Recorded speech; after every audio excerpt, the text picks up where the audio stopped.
very hard to move this one. It's hard to relax ความผ่อนคลายนะคะและอินฟูยังทั่วไปให้กับเราบอกเพื่อนให้แบบจำได้ไปก็คือรู้สึกทำไปเนี่ยแบบนี้ว่ารู้สึกนั่นแหละค่ะเขาก็ช่วยเขาจะเป็นฟิลเลอร์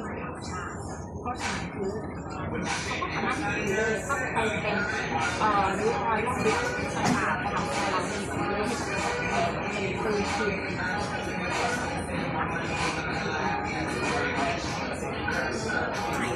และตัวนะคะที่มีอยู่ในทุกผลิตภัณฑ์ในไลน์นี้ก็คือไททูนิ่งชูก้าค่ะ